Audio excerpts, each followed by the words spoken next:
Bom, nós vamos começar aqui o capítulo 19, né, Zé? Isso, professor. Salário por peça agora. O salário por peça. O capítulo 18 intitulou o salário por tempo. Então, agora o salário por peça, né? Isso é muito interessante. E essa sessão conclui com o capítulo 20, né? Sobre a diversidade nacional dos salários. Né? É bem interessante porque a forma fundamental do salário, né, é a forma do salário por tempo. O Marx ele apresenta essa forma. Eu acho que ele até poderia ter parado por aí, mas ele quis mostrar, com esse capítulo aqui, uma ampliação das formações do salário, né, dessas possibilidades de formação dos salários, sem alterar esse conteúdo fundamental, né, o tempo de trabalho necessário, né, a perspectiva aí da produção do valor e do mais valor, né, nesse processo aí, apesar das diferenciações da forma, né, professor? Exato. Eu diria o seguinte, a leitura, o Marx é o seguinte, o Marx ele não é economista. O Marx ele é um filósofo, né? Mas não é um filósofo qualquer, ele é um filósofo que para além da filosofia, mas ele trabalha, né? Quer dizer, quando eu falo que ele é filósofo, significa que as categorias que ele utiliza, né, são formas do ser, né? São condições da existência. Então, quer dizer, em síntese, elas têm um fundo ontológico. Então, é por isso que a reflexão dele tem tanta força, né, mais de um século depois. Por que que ele viu longe? Porque ele lida com aquilo que é essencial. Então, essa discussão sobre os salários, ele poderia ter ficado, por exemplo, ele poderia só ter ficado no capítulo 20, Diversidade Nacional dos Salários, feito uma conceituação lá sobre o que é salário, né? Mas ele faz toda uma digressão muito complexa com respeito a essa morfologia, né? Dessa forma, né? Dessa forma de ser, né? Que ele até diz o salário por peça, mas é uma forma modificada do salário por tempo. Então, ele está fazendo assim, quase uma filosofia do salário, né? Mas é isso para entender essa construção magistral que é o Capital, né? Não é à toa que o título do livro é O Capital. Eu diria um dos títulos mais felizes da história da filosofia, né? É o maior exemplo. Assim, ele foi muito feliz. Marx, eu acho que ele era muito bom em dar título às coisas, né? Muito bom, porque ele poderia ter colocado um título horrível para esse livro, mas ele colocou O Capital. Título bom é um título simples e essencial, né? Às vezes eu vejo as pessoas colocando o título lá das dissertações e teses, né? E fica uma coisa imensa, grande e pior, muitas vezes não pega o essencial do que ela tratou, né? O Marx não, O Capital. Aí o subtítulo, Crítica da Economia Política, porque ele não queria ser confundido com mais um economista, né? Agora, isso os economistas não dizem, certo? Os economistas, eles não dizem que Marx não era economista, né? Pelo contrário, os economistas, eles criam uma mística de Marx como economista, até para afirmar a posição disciplinar deles, né? Para mim, ultimamente, eu tenho feito a crítica. Olha, Marx não era economista. Marx é um crítico da economia política, crítico da economia política, né? E, na verdade, o que nós vimos, infelizmente, né, é que tem até um grupo chamado dos economistas marxistas, né, que eu tento entender o que é isso, só para nós vermos como o marxismo ele é uma coisa meio aberrante, muitas vezes, que não tem nada a ver com Marx, né? Mas isso é natural, né? Porque é como, por exemplo, você pensar todos os grandes filósofos ou grandes pensadores que criaram, inclusive, linhagens de seguidores, né? Todos eles tiveram, muitas vezes, seguidores bizarríssimos, né? Tipo assim que, imagine se Jesus Cristo fosse conhecer os cristãos, ele pediria para ser crucificado de novo, porque não tem nada que negue mais Cristo do que a cristandade.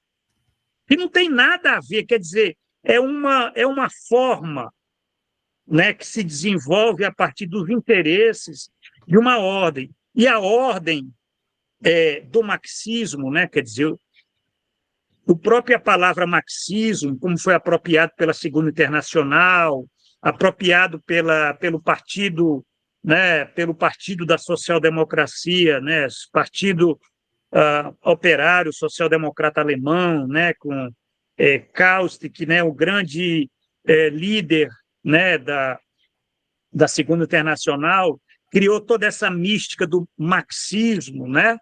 E aí depois surge uma coisa chamada marxismo-leninismo, né? Que aí já é outra, que quer dizer, aquele projeto lá de Karl Marx, né? Vai ficando desse tamanho, né?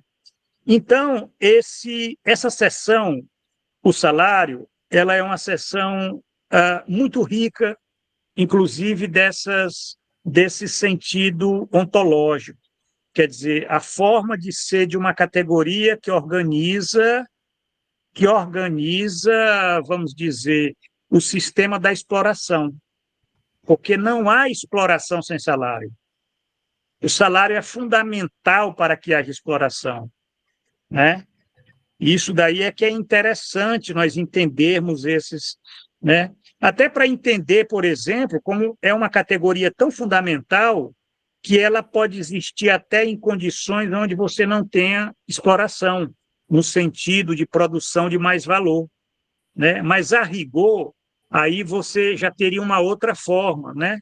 Porque quando o Marx coloca salário, é a minha interpretação, não sei se o Ezel concorda, ele está pensando a partir da produção do capital, né? Agora, você tem, por exemplo, essa produção do capital é no sentido mesmo do circuito do capital industrial, né? Onde você tem mesmo as formas produtivas e improdutivas, mas aí sim você tem a forma salário, é muito claro. Agora, as outras formas, né, vamos dizer, de implicação salarial, que a gente possa ter exterior à produção do capital, né? Essas formas, elas são derivadas dessa forma salário, que aqui está na seção sexta, né? Quer dizer, elas são derivadas no sentido bem específico, né? De que elas dizem respeito a processos de trabalho, né? De trabalho capitalista, mas que, vamos dizer, são formas modificadas. Né? São formas modificadas. Vamos começar o capítulo 19, né? O salário por peça, então. Vamos lá, professor. Aqui o primeiro parágrafo. O salário por peça não é senão uma forma modificada do salário por tempo. Assim como o salário por tempo, a forma modificada do valor ou preço da força de trabalho. É interessante aqui essa tradução, né? Porque tem uma outra tradução que eu gosto mais, né? Que é a expressão que ele usa é que o salário por peça é uma forma metamorfoseada do salário por tempo. Qual é a tradução interessante que você falou? A Qual é nova a cultural. nova cultural? Deixa eu só pegar ela aqui, só um momento.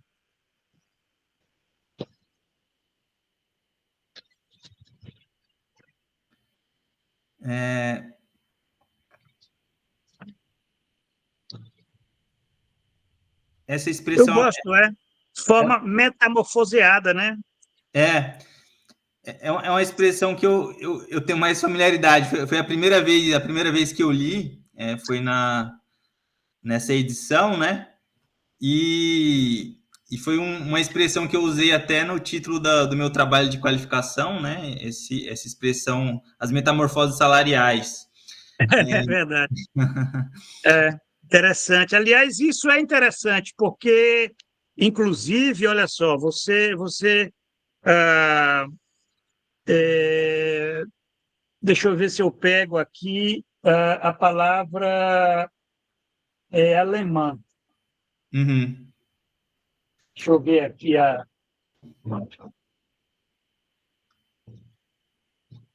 como está na. Vamos ver a palavra original aí, afinal de contas. Por que que um coloca metamorfoseado, o outro coloca Forma modificada, né? modificada? Gente, isso é uma coisa séria.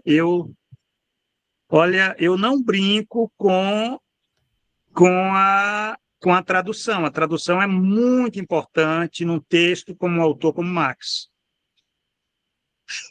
Só um momento aqui, eu estou tentando localizar aqui nessa tradução, né? Mas e a tradução da. Você chegou a verificar, Eziel, na outra tradução, porque nós temos 3 traduções do Capital em língua portuguesa, né? Uhum. É uma coisa maravilhosa isso. Qual que é a terceira mesmo? Não, a primeira foi a da civilização brasileira.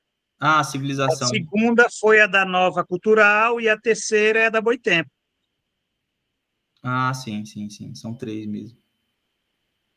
Eu estou tentando aqui ver se eu localizo, mas pronto, está aqui, localizei. 650, vamos lá. Porque esses detalhes, eles dizem muito, porque essa palavra, né? Essa palavra metamorfose, metamorfoseada, ela é mais forte do que modificado, né? Porque É, dá um outro sentido, né? Um outro sentido. O Stucklon, vamos lá, só um momento. Se quiser ir lendo, uhum. Vamos lá, então. olha só, pronto, eu encontrei aqui, ó. É, mannigfaltige Formen. Mannigfaltige Formen. Mannigfaltig. Bom, eu vou separar aqui, a gente vai voltar, eu vou pesquisar, depois a gente volta a essa primeira frase, né, do Uhum. capítulo 19, certo? Vamos prosseguir aqui na Eu nossa. acho que ele está dizendo, né? Como forma modificada, ele está dizendo assim, né? Nesse parágrafo introdutório, que o salário por peça, ele, em última instância, é o salário por tempo, numa forma, digamos assim, que se apresenta, né, diferenciada do salário por tempo, uma forma diferenciada, né, sobretudo relacionada à forma de pagamento, né, porque o fundamento do salário é a divisão do tempo de trabalho necessário e o tempo de trabalho não pago, tempo de trabalho excedente, né? Certo. Então, assim, aí o Marx continua. No salário por peça, temos a impressão, à primeira vista, de que o valor de uso vendido pelo trabalhador não é função de sua força de trabalho, trabalho vivo, mas trabalho já objetivado no produto, e que o preço desse trabalho não é determinado como no salário por tempo, pela fração do valor diário da força de trabalho dividido pela jornada de trabalho, de dado número de horas, mas pela capacidade de produção do produtor. aqui é a questão, acho que fundamental, assim, tá na introdução, mas aqui é um esclarecimento fundamental para a gente olhar, né, para essas formas de pagamento da força de trabalho e superar as mistificações dessa forma, né? Porque o que o Marcos está falando aqui? A impressão que você tem nessa forma de pagamento da força de trabalho é que nem há pagamento da força de trabalho, é que o trabalhador, né, a impressão que se tem é que o trabalhador está recebendo pelo produto, como se ele fosse proprietário do produto, do que ele produz, né, como se não houvesse cisão nessa relação de produção entre o que ele produz e o que ele se apropria, né? Sem essa cisão não há produção capitalista. E o Marx está dizendo aqui, na produção capitalista, né, você tem essa forma onde aparentemente o trabalhador ele é remunerado pelo produto, é mais mistificado do que o pagamento por jornada mesmo, né? Porque ali você ainda fala que o trabalhador está recebendo pelo seu trabalho, né? Aqui é como se ele estivesse recebendo de fato, como se ele fosse uma empresa, né? Como se ele fosse... Porque as empresas, elas são remuneradas ali a partir do que elas vendem de produto, né? Digamos assim. Né? E o trabalhador, ele se apresenta aqui numa forma onde aparentemente o pagamento do que ele recebe é pelo produto, né? O valor de uso... A impressão à primeira vista de que o valor de uso vendido pelo trabalhador não é função de sua força de trabalho vivo, mas fração do trabalho já objetivado no produto. E de que o preço desse trabalho não é determinado, como no salário por tempo, pela fração, né, do valor diário da força de trabalho dividido pela jornada, mas pela capacidade do produtor de produção do produtor. Esse parágrafo aqui ele é muito rico, porque se você for observar, novamente, isso aqui eu já tenho comentado muito aqui sobre essa seção sexta, o salário, porque, na verdade, é na seção sexta que você está muito presente aqui o poder da ideologia, vamos dizer. Você pode entender o salário como sendo uma forma ideológica nesse sentido, de ocultar, certo? Nesse sentido, essa ideia de ocultação ela está muito presente na reflexão de Marx nessa seção, né? E, mais uma vez, aparece essa força ideológica na forma modificada do salário por peça. Sim. Né? Agora, como é que é isso que você estava falando aí? Isso é interessante. Como é que é a morfologia dessa forma, salário por peça? É interessante que o Marx, quando eu estava falando do salário por tempo, né? Ou seja, todo salário é por tempo, mas ele estava se referindo à força de trabalho, onde o salário era pago pelo tempo, pela jornada, né? A medição do salário se dava pela jornada de trabalho propriamente. Ali ele já estava falando que existia uma mistificação na forma salário, que ao ocultamento, né, no salário por tempo, a forma de pagamento por tempo do salário, ela oculta o trabalho não pago. E aqui é como se o Marx estivesse falando, o salário por peça, ele oculta o próprio salário, é como se o salário, na forma do pagamento por jornada, ele já oculta a exploração, e o salário por tempo, ele é uma forma que ele oculta, é como se ele ocultasse a própria forma salário, é como se, né, quando o salário é pago por jornada, você reconhece que é salário, pelo menos, mas que você imediatamente não identifica exploração, mais-valia, né, exploração, você identifica que é salário. Aqui é como se houvesse a mistificação do próprio salário. Né? E é isso que acontece no mundo das relações de trabalho, né? Frequentemente, essas formas diferenciadas de remuneração da força de trabalho, né? são tomadas como formalidades e como negação do conteúdo da relação que ela é, né, que é uma relação salarial. Exatamente, isso é interessante. Quer dizer, o Marx, ele trabalha por camadas, né? E essa ocultação, né, que ele está lidando aqui na seção sexta, o salário, ela vai estar numa camada mais profunda, essa ocultação, no caso do salário por peça. Porque, por exemplo, no salário por tempo, você ainda tem é, aquele valor de uso que ele é vendido, né? Aquele valor de uso, aquela mercadoria, né? Ela, no salário por tempo, ela é uma função da força de trabalho, do trabalho vivo, quer dizer, da força de trabalho,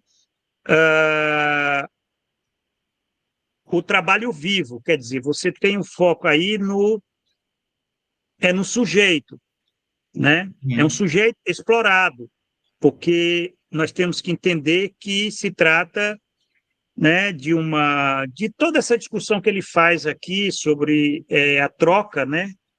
Uma troca de mercadorias, uma troca entre mercadorias e dinheiro, né? Enfim, mas lá você tem força de trabalho. Já o salário por peça, pelo que eu estou vendo aqui, ele interverte essa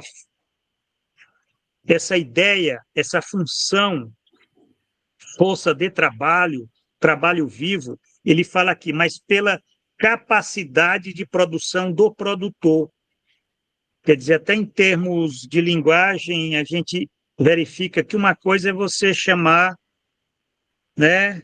Eu sou produtor, né? Essa é a minha capacidade de produção. Olha só, é esse trabalho objetivado no produto, Sim. né? Quer dizer, é uma relação, inclusive em termos de linguagem, muito diferente quando você fala, né, que você cumpriu uma jornada de trabalho com dado número de horas, certo? E recebeu um valor diário, Sim. né, da força de trabalho, que quer dizer, é um outro universo linguístico.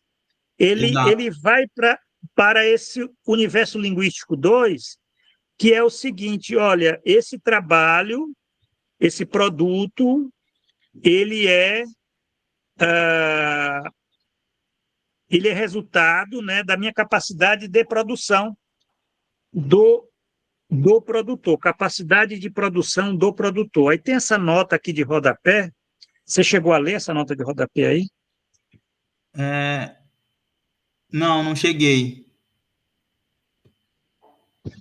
É o que é que ele diz aqui? O sistema de trabalho por peça ilustra, ele está citando aqui um autor chamado John Watts, que escreveu um livro em 1865, Trade Societies and Strikes, Machinery in Cooperative Societies, sobre sindicatos, greves, maquinarias, etc. Tal. Ele diz aqui, ó, o sistema de trabalho por peça ilustra uma época na história do operário. Situa-se a meio caminho entre a posição do mero trabalhador jornaleiro, dependente da vontade do capitalista, e a do artesão cooperativista, que, num futuro não muito distante, promete reunir o artesão e o capitalista em sua própria pessoa. Olha só, interessante aqui. Os trabalhadores por peças são, de fato, seus próprios patrões, mesmo trabalhando com o capital do empregador. Olha que interessante. John Watts. Aí o Marx diz aqui, cito esse pequeno escrito pois é uma verdadeira cloaca. Quer dizer, é um verdadeiro esgoto de todas as trivialidades apologéticas, há muito apodrecidas. Realmente, Marx, quando ele detonava, ele detonava. O mesmo senhor Watts tornava parte anteriormente no owenismo, Robert Owen, aquele socialista utópico, né? E em 1842 publicou outro pequeno escrito, né? Facts and Fictions of Political Economy, no qual, entre outras coisas, declara a propriedade como um roubo, isso foi há muito tempo. Né? Quer dizer, ele mostrou aí o transformismo do John Watts e essa apologética, essa visão apologética de que no futuro, eu acho que foi isso que o Marx ficou puto, quando ele disse os trabalhadores por peças são de fato seus próprios patrões e num futuro não muito distante promete reunir o artesão e o capitalista em sua própria pessoa. Quer dizer, você falar isso para o Marx é realmente você xingar Karl Marx, porque Marx está exatamente dizendo que é o contrário, né? O desenvolvimento do capitalismo faz com que esses artesãos eles se transformem em trabalhadores assalariados, em jornaleiros, né, que cumprem uma jornada de trabalho, tal. Então, aqui é interessante. É curioso, né? Essa citação que ele colocou na nota, né? Eu acho que ele poderia deixar no texto, é uma citação bem interessante para discussão, mas parece a ideologia do empreendedorismo aí, já antiga, pronto, né? está aqui, exatamente. É a cloaca de todas as trivialidades apologéticas. São seus próprios patrões. Porra. Olha a expressão. As novidades, elas não são tão novas, né? Não são. Essas trivialidades apologéticas, elas não apenas são velhas, mas há muito apodrecidas. Né? Quer dizer, e olha que esse John Watts ele era um seguidor do Robert Owen, né? Socialista do tópico, né? É um texto de 1865, né? É um texto que ele já indica que você teve um processo de transformismo, né? Dos anos 40 para os anos 60, século XIX. Né? O que é transformismo? Né? É como, por exemplo, hoje Fernando Haddad, certo? Vai ler o que o Fernando Haddad escrevia nos anos 90 e vai ler o que ele escreve hoje. Ele é um John Watts. Né? Quer dizer, hoje ele é um apologeta, inclusive, das vias liberais, aí né? Da austeridade neoliberal. Agora, vai ler nos anos 90, quer dizer, dos anos 90 desse século para a nossa época, nós também tivemos um processo que Gramsci chamaria de transformismo. E o John Watts, ele era owenista, ele era um socialista utópico, né? Ele, olha só, chegou a dizer que a propriedade era um roubo, né? Quer dizer, e agora ele está, nesse texto dele, né? Ele está entrando nessa ideologia aí do empreendedorismo, né? Mas eu acho que os socialistas utópicos e o pessoal que defende essa tese de que há uma economia solidária, eles são, por mais que alguns se digam aí marxistas, né? Eles têm uma aproximação epistemológica e ontológica, né, de compreensão, né, dessas formas de trabalho aí, e é uma compreensão baseada na forma que contradiz o conteúdo das relações fundamentais. Ela é empiricamente, ela é, digamos assim, teoricamente rasa, né? O mundo jurídico ele é baseado na aparência, né, professor Na prática, essa visão do Watts, ela se reproduz no mundo jurídico, no campo da contratualidade, porque, né, se fala do empreendedorismo, né, nos trabalhadores uberizados, os subcontratados, os pejotizados, né, os conta-próprias aí que estão numa relação de exploração, né, que não são reconhecidas como relação de exploração, como relação salarial, de fato, mas são formas que se fundamentam no ocultamento das relações fundamentais, né? Essas formas de trabalho. Exatamente. Você tem até um movimento, né? Valor, tempo, peça. Isso aqui é muito claro, esse movimento é um movimento de ocultação. A ocultação é uma propriedade de fetichismo. Fetichismo do capital. Né? Se nós pensarmos aqui, o que o Marx está falando nas entrelinhas é isso. Agora, como é que é esse mecanismo?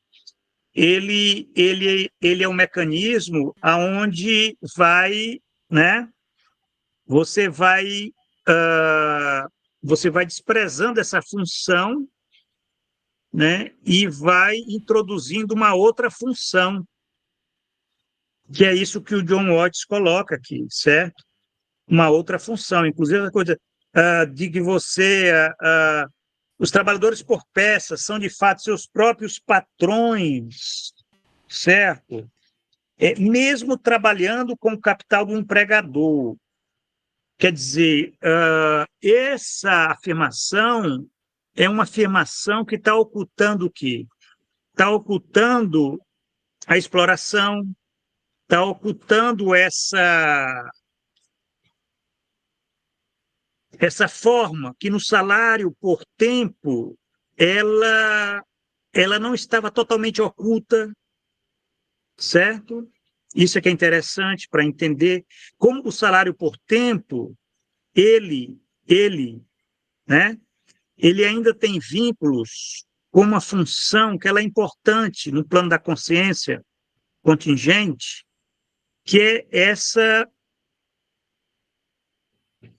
essa fração aqui, valor diário da força de trabalho sobre jornada de trabalho, né?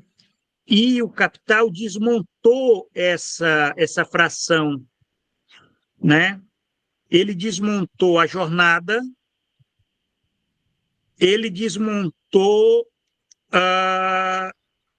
o salário por tempo, né? Ele ocultou, inclusive, a questão da força de trabalho, aí você está falando da capacidade de produção, né? E quando você muda isso daí, você pode dizer, olha, não é mais trabalhador, agora ele é capitalista. Porque ele é próprio patrão de si.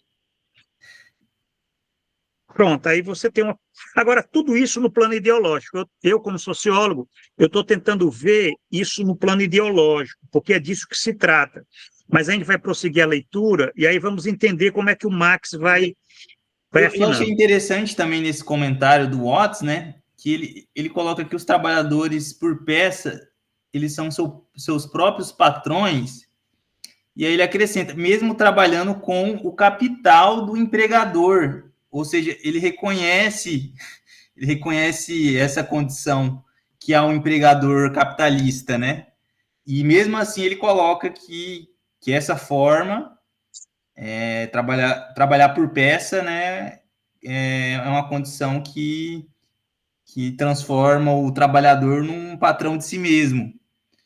É bem contraditório, exatamente. Né? Mas aí você tem que entender, né? Você tem que entender o próprio transformismo, não é só das pessoas, é também das palavras, né? Se você for verificar, o conceito de capital para o John Watts não é o mesmo conceito de capital para Karl Marx. Uhum. Para ele, o capital do empregador, ele está pensando aí no caso, né, em dinheiro, né? Sim, sim. Que está pensando que é nos meios de produção, né? Provavelmente, Ele né? está Mesmo pensando, trabalhando com capital. tipo numa relação de associação, digamos assim, em que há entre capitalistas, né? Entre capitais diferentes, ele atuando no mesmo segmento. Imagino que É, seja assim, não faz a distinção capital-trabalho, né? Tem é. uma... Ele deve estar pensando nos meios de produção, né? Quer dizer, dos meios de produção não era do trabalhador, era do capitalista, mas ah, mesmo Mas trabalhando, como se o trabalhador fosse propriamente um capitalista, né? Que ele fala que há essa junção, né? Dessa figura desse trabalhador, né? Artesão capitalista, né? mas você sabe onde é que pega? Qual é essa conversa, essa discussão interessante? É o fetiche do produto, Isso, certo? É o fetiche do produto, né? Porque o produto ele está objetivado, né? a E forma de o produto remuneração, né? Ela é é, baseada na objetivação do produto. exatamente. Mas a forma Ah, de apropriação, é, não. A forma de apropriação, ela requer um fundamento da produção dessa riqueza social, para você compreender a forma de apropriação. A forma de apropriação não traz essa identidade entre produtor e produto. mas o produto oculta a forma de apropriação, Isso. E aqui mais entendeu? que, né, aqui muito mais até do que a forma anterior de remuneração, né? Porque o trabalhador ele aparece como proprietário do produto. Na produção onde a Exatamente. remuneração é por jornada, isso não acontece. O Não, trabalhador não aparece ele como é proprietário do produto. exatamente, porque o produto ele se reconhece. Inclusive, é esse produto que revela para ele a capacidade de produção dele. Ele se sente um artesão. O artesão, esse é o sentido que o John Watts está dizendo. É aquele que tem orgulho pelo resultado, que é o Isso. produto, certo? Essa é a forma, vamos dizer, é o modo, é isso que Marx ficou puto, né? Por quê? Porque essa ele falou, trivialidade apologética.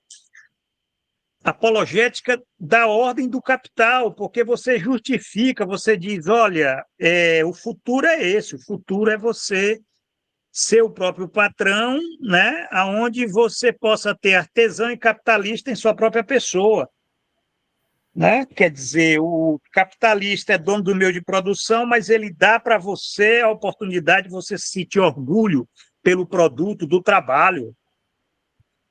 Só que você não vê o trabalho, você não se vê como força de trabalho, você se vê como produtor.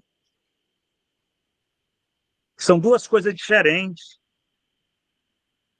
porque o produtor ele pressupõe uma autonomia, enquanto a força de trabalho, ela é que o nome diz, é uma força de trabalho.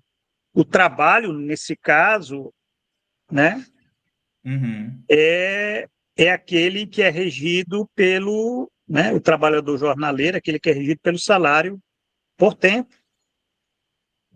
Sim. Que curioso, Então, a Nilson tem um comentário. É, Eu queria só comentar com vocês que eu estou lendo um romance, não sei se vocês já ouviram falar, se chama O Garoto do Rikishá, que é do Lao Shi, é um autor chinês. Ele escreveu um romance baseado na história de um jovem na China que tenta adquirir um carrinho de transporte de pessoas, aqueles que você leva na garupa e sai correndo. E é interessantíssimo esse livro para tratar ou para a gente pensar do trabalho uberizado, porque isso se passa no início do século passado, né, do século XX, e, na verdade, o que eu percebo é que não tem nada de novo nesse movimento de ocultação da exploração, né? É sempre a mesma lógica de funcionamento. E isso acaba acontecendo assim de algumas formas específicas que se repetem, mas que na verdade elas só se atualizam conforme o nosso tempo histórico, né? Seja, como o Eziel falou, seja a partir dos instrumentos institucionais, como os contratos, o direito do trabalho, as teorias, as leis, etc., ou então, de outra forma, o avanço tecnológico, com as ferramentas, o maquinário, e até mesmo pela questão que o professor estava comentando dos eufemismos, da linguagem, né? É tudo assim, são apenas as ferramentas que se utilizam, que são modificadas conforme o tempo histórico, mas a lógica é a mesma. Então, lendo esse livro é interessantíssimo, porque parece que está falando do trabalhador uberizado, mas era um rapaz, um jovenzinho que estava tentando adquirir um carrinho para carregar praticamente na garupa as pessoas, e se tornar um empresário, um empreendedor. Então, não existe novidade. E a crítica que o Marx fez nesse capítulo aí das como é que é, trivialidades apologéticas, eu achei ótimo. É porque é isso, a gente enfrenta isso o tempo todo. O tempo todo. É interessante. Só se Isso daí é repete. interessante. É porque se a gente olha para o trabalhador de plataforma, né, você fala, ele não cumpre jornada. Nossa, Ele não cumpre é tudo jornada, igual. né? Ele é proprietário do meio de produção, tem a propriedade do veículo, né? E são elementos, né, que parecem muito distintos das outras formas de emprego, mas a questão fundamental é, esse trabalhador, ele recebe salário? Qual que é a propriedade fundamental que ele tem, além da sua força de trabalho, né? Ele tem o carro sozinho, né? O carro que ele tem produz alguma riqueza se ele não estiver dirigindo, se ele não estiver executando uma jornada de trabalho, por mais que essa jornada ela não é a base da forma do pagamento, ele é pago por resultado, né? Por serviços, né, que ele realiza, pelo resultado. E aqui é interessante também essa distinção peça, né, porque a peça ela pressupõe uma natureza, digamos assim, do resultado mercantil, né, que é uma exteriorização da força de trabalho. Agora, o trabalho em plataformas, boa parte deles são serviços, né, professor? Então, é uma natureza, digamos assim, de exteriorização diferente, mas ela não modifica fundamentalmente, né? Digamos assim, a produção do valor, né? Porque a produção do valor, ela não depende da natureza dessa exteriorização, se ela é um produto tangível ou um serviço, né? Ela materializa uma jornada de trabalho, e essa jornada de trabalho, ela materializa uma distribuição de uma riqueza, né? Entre quem produz e quem digamos assim, é um proprietário e um não produtor ao mesmo tempo, né? Que seria o capitalista. Aí tem, veja bem, essas formas metamorfoseadas, né, do salário ou elas elas elas evoluem no tempo, né? Isso que a Nissan falou é interessante, porque, veja bem, vamos imaginar a seguinte situação, né? O John Watts ele estava falando aqui, ele estava pensando no caso do artesão cooperativista, né? O artesão cooperativista é aquele que trabalhava em cooperativa, né? Mas essa cooperativa né? Quer dizer, isso era a utopia do Robert Owen, né? Mas o que ele está dizendo aqui é que você pode ser artesão, trabalhar de forma cooperativada, trabalhar por peça, mesmo trabalhando com o capital do empregador, quer dizer, os meios de produção, né? Então, você mantém essa função, ser artesão, né? E você mantém, né, esse vínculo com o produto a partir do qual você tem a remuneração, salário por peça, né? Então, isso daí é uma forma, né? Os meios de produção não são teus, são do capitalista, mas você é o próprio patrão, porque não tem ninguém para estar em cima de você, para dizer o que você tem que fazer, né? Inclusive, talvez dizer, né, que horas você entra. Porque se a gente for verificar o Frederick Taylor, ele vai fazer uma operação, né? Isso é muito interessante, aonde ele vai avançar mais nessa metamorfose do salário.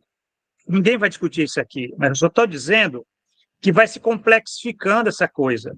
Quando chega no século XX, aí você tem essas novas tecnologias, né? Você tem situações até que, em que medida o capitalista é dono dos meios de produção, porque aqueles meios de produção são do trabalhador. Mas são meios de produção, né? E o aplicativo? O aplicativo, o que é? É um meio de produção? De quem é o aplicativo? Mas o veículo, as ferramentas são do trabalhador.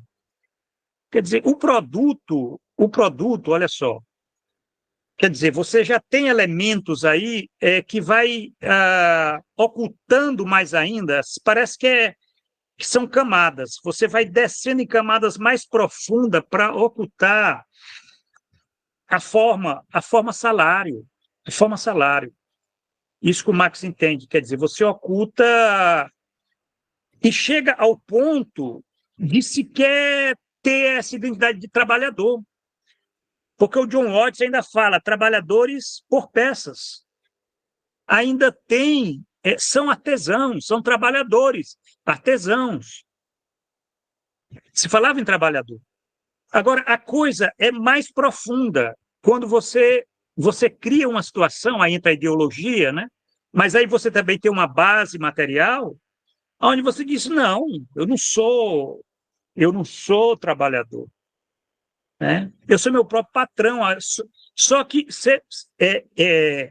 ele diz aqui, ó, que é o futuro reunir o artesão e o capitalista. Essa reunião ainda é uma reunião.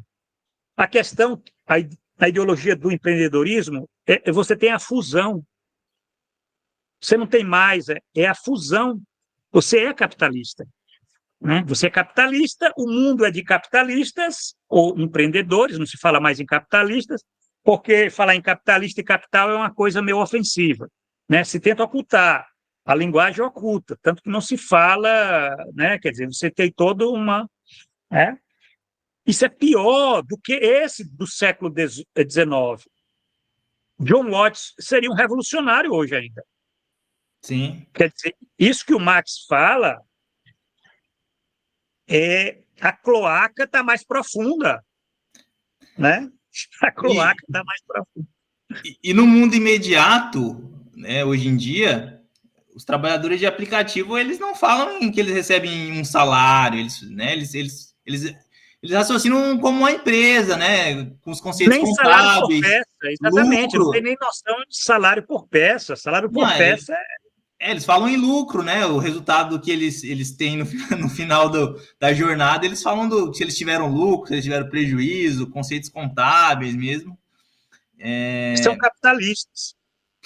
São capitalistas, são capitalistas. Eles quer dizer, que você tem a ideologia, porque a coisa foi ficando tão profunda que do valor foi para o tempo foi para a peça que é o produto, ela é um fetiche brabo que vai, inclusive no plano linguístico, vai desmontando, aí é um resultado, né, de todo esse processo que vem dos anos 80 para cá, né, que se nós formos entender essa ofensiva neoliberal, ela é uma ofensiva ideológica, ela cria todos esses elementos para metamorfosear, e essa metamorfose é muito completa. Vamos avançar mais um pouco. Eu acho que mais 2 parágrafos, dá para a gente avançar mais um pouco. Como é que o Marx está... Esse capítulo 19 está muito emocionante. Vamos lá. Vamos lá. De imediato, a confiança dos que acreditam nessa aparência, né? Essa aparência de que o trabalhador ele recebe o pagamento pelo produto e não pela força de trabalho, teria de ser fortemente abalada pelo fato de que ambas as formas do salário existem ao mesmo tempo, uma ao lado da outra, nos mesmos ramos industriais. Por exemplo, os tipógrafos de Londres, aqui é uma citação, né? Os tipógrafos de Londres trabalham geralmente por peça, enquanto o salário por tempo constitui a exceção entre eles. O contrário ocorre com os tipógrafos nas províncias, onde o salário por tempo é a regra e o salário por peça é a exceção. Os carpinteiros navais no Porto de Londres são pagos por peça. Nos demais portos ingleses, por tempo. Nas mesmas correarias de Londres, ocorre frequentemente que, pelo mesmo trabalho, se pague o salário por peça aos franceses e salário por tempo aos ingleses. Nas fábricas propriamente ditas, nas quais o salário por peça predomina de modo geral, diversas funções de trabalho são excluídas por razões técnicas desse tipo de medida e, por conseguinte, são pagas por tempo. Fica claro, no entanto, que a diferença de forma no pagamento do salário não modifica em nada a essência deste último, ainda que uma forma possa ser mais favorável que a outra para o desenvolvimento da produção capitalista. Pronto. A gente pode parar aqui e comentar mais um pouco essa observação que o Marx faz, né? A questão fundamental, né? O trabalhador, ele é remunerado o que de fato, a apropriação do trabalhador é pelo produto ou é pela força de trabalho? Né? A aparência do salário por peça é que a apropriação se dá pelo produto, em função do produto, e não da força de trabalho, né? Essa aqui é a questão fundamental. E aqui o Marx coloca essa passagem, achei muito interessante, né? Que a diferença de forma no pagamento do salário não modifica em nada a essência, ou seja, a essência de que o pagamento do salário ele é baseado na forma de apropriação a partir da força de trabalho, né? Ou seja, não é uma apropriação em função do produto, é uma apropriação em função da força de trabalho. Essa é a essência do salário, né? E essa essência ela não é modificada pela forma de remuneração, ainda que uma forma possa ser mais favorável que a outra para o desenvolvimento da produção capitalista. Ou seja, o Marx falou aqui ainda que o salário por peça é uma forma mais favorável ao desenvolvimento da produção capitalista que o salário, a forma de pagamento do salário por tempo. Sim, e por que ela é mais favorável que a outra? Esse é um debate que ele vai avançar aqui nesse capítulo, mas existem mecanismos que favorecem o aumento da exploração, sobretudo a partir do salário por peça, mecanismo que não há no salário por tempo.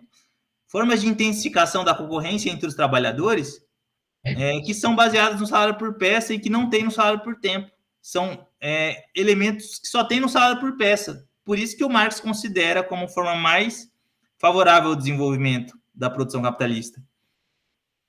Então, ele deu spoiler aqui, não foi? Foi. Ele já falou que o salário por peça é a forma mais favorável que a outra para o desenvolvimento da produção capitalista, né? Que quer dizer, no primeiro momento ele diz que essas formas elas existem ao mesmo tempo, ambas, né? Inclusive com diferenças aqui territoriais, diferenças, inclusive por razões técnicas, né? Ele fala aqui que muitas vezes você tem razões técnicas, né, para você ter essas funções de trabalho, né, um salário por peça, outro salário por tempo e tal, às vezes razões técnicas desse tipo de medida, mas ele diz, apesar de todas essas diferenças, essas justificativas, no fundo é o seguinte, é exploração, não modifiquei nada a essência, quer dizer, qual é a essência da coisa? É a exploração, na exploração da força de trabalho, quer dizer, a produção de mais valor, é salário, né? Quer dizer, isso daí já diz muita coisa, né? E aí ele faz a observação aqui, né? E, embora as duas não modifiquem nada a essência, né? Ele poderia ter parado aqui, ó, não modifiquei nada a essência, salário por peça e salário por tempo. Mas aí ele entra numa observação que mostra, olha, não modifiquei nada a essência, mas só fazer isso não diz muita coisa, porque nem todos os gatos são pardos, quer dizer, você tem uma diferença, sim, entre salário por peça e salário por tempo.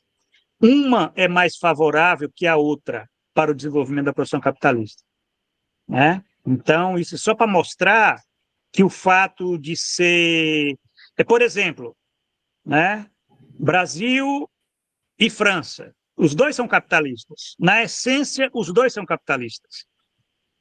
Mas não é a mesma coisa, né? Quer dizer, onde é que você é mais favorável o desenvolvimento da exploração da produção capitalista? No Brasil. Pronto, aí entra essa coisa da particularidade, da forma, né? Aí a dialética que está presente aqui, né? A gente tem que ter... E essa particularidade, ela é uma particularidade que eu penso que não se reduz meramente à questão da forma, que é a forma salário por peça. Porque mesmo essa forma, como ele próprio disse, né, você tem particularidades desse salário por peça, né, vinculadas, por exemplo, ao tipo de trabalho, né, já que o produto, né, é um elemento importante, né, o produto, o trabalho objetivado, né, quer dizer, você há de convir que tem formas de trabalho que são mais favoráveis para o desenvolvimento da produção capitalista do que outras, certo? Isso é que é interessante. Quer dizer, não é meramente uma questão de que você possa aplicar essa forma em qualquer atividade. Você tem atividades que são mais favoráveis que outras para a utilização da forma salário por peça. E aí entra as razões técnicas, as razões materiais, né? Que isso é muito interessante para pensar.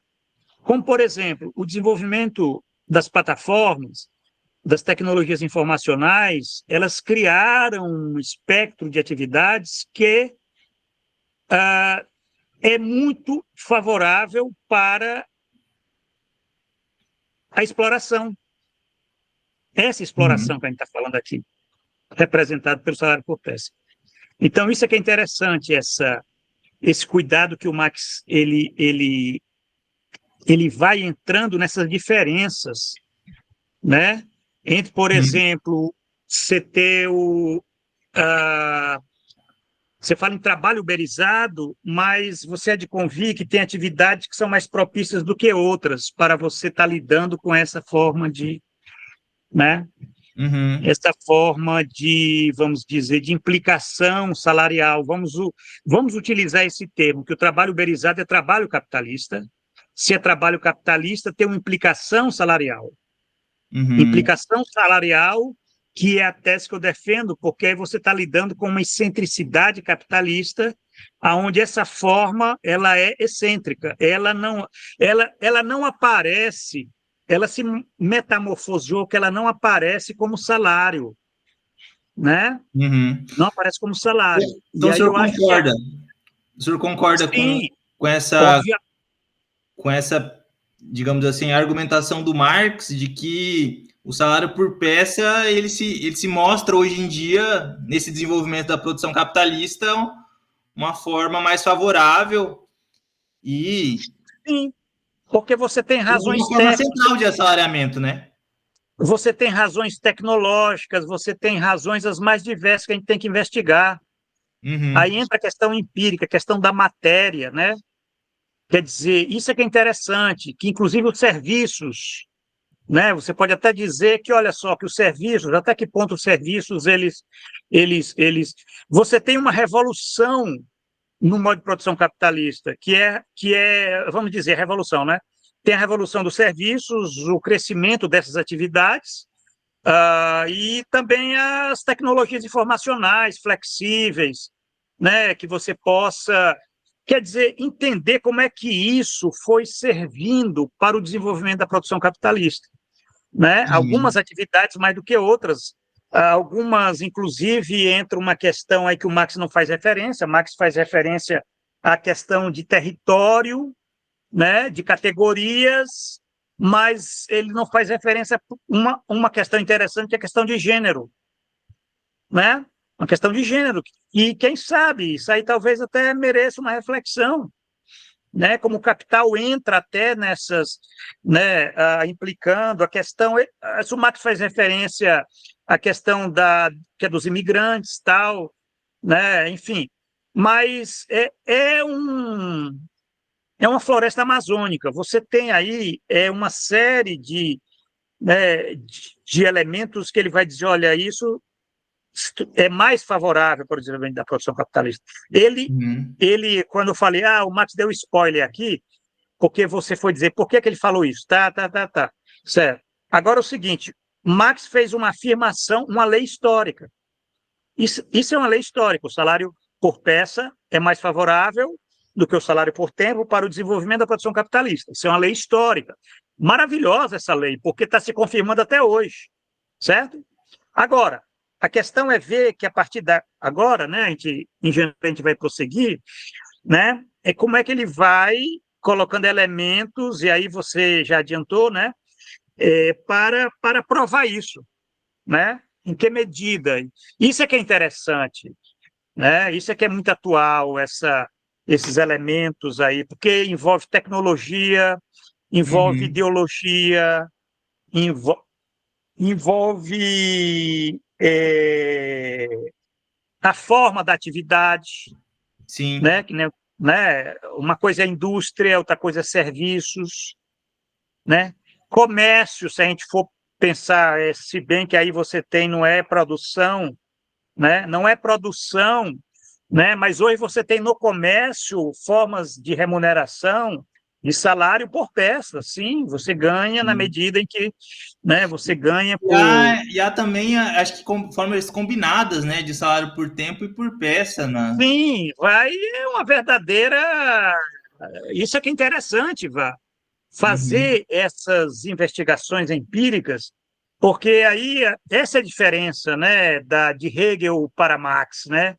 Marx ele vai na matéria e vê as particularidades, as diferenças, tal, né? Em Hegel, as coisas são mais perenes, o movimento, eu diria que é quase, né, só em algum momento que você tem um salto lá em termos, né, mas a contingência é uma coisa suja, não entra em Hegel. Em Marx, não. Marx entra a contingência, entra as razões que ele colocou, as razões técnicas, as questões mesmo contingentes que você pode ter. Por que, por exemplo, os tipógrafos de Londres eles têm mais salário por tempo do que os tipógrafos do interior?